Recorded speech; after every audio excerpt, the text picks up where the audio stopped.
Voici la minute du bonheur. Et aujourd'hui, le régime du bonheur. Voyez un monsieur qui a une maladie de foie. Le médecin lui indique un traitement, force gouttes ou pilule, et un régime.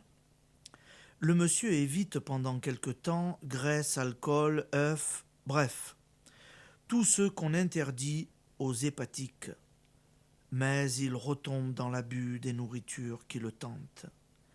Il prend ses médicaments, ce qui n'implique qu'un mince effort. Guérira-t-il? Il n'en prend pas le chemin.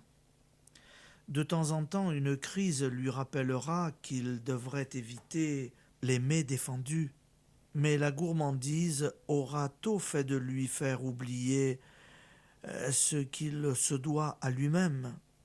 Il n'en conclura pas moins que son médecin n'est pas un as et que les médicaments sont inefficaces. Il en est exactement de même en ce qui concerne l'application et la connaissance des lois du bonheur. Naturellement, nous voulons être heureux, bien portants, prospères et vivre dans un univers en paix.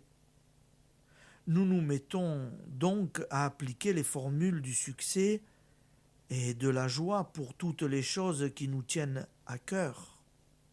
Mais le régime, mais la transformation de notre caractère, la négation constante de toute pensée de dénigrement ou de haine, le refus de la peur dans les petites circonstances de la vie comme dans les grandes, la pratique obstinée du pardon, de l'amour, de la générosité, de l'espérance.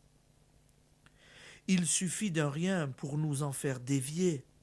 Et pourtant, lorsque nous voulons obtenir une belle réalisation, la réussite d'un projet, la santé d'un être cher, notre propre santé, nous sommes étonnés de ne pas y parvenir.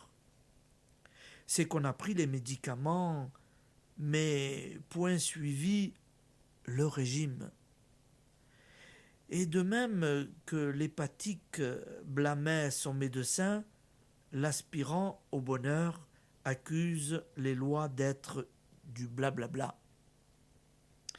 Sérieusement, comment voulez-vous être en harmonie avec la loi universelle, conquérir les plus belles choses de la vie, alors que vous êtes incapable de surmonter et de maîtriser ce grain de sable que vous êtes? Application. Lorsque vous fermez la bouche avant d'avoir prononcé la petite phrase dénigrante que vous alliez dire, vous travaillez efficacement à être prospère et bien portant. Lorsque vous refrénez un mouvement de colère ou d'inquiétude, vous agissez utilement pour votre bonheur et celui de tous. Voilà ce qui compte. Cela peut être moins amusant que de jouer au fakir en concentrant la pensée sur des ambitions. Mais la carrière de fakir est pleine d'embûches, et même lorsqu'elle semble réussir, elle peut avoir de terribles conséquences. Croyez-moi, l'application constante des lois du pur amour est seule créatrice de tout bien. Merci et bonne journée, amis auditeurs. À demain.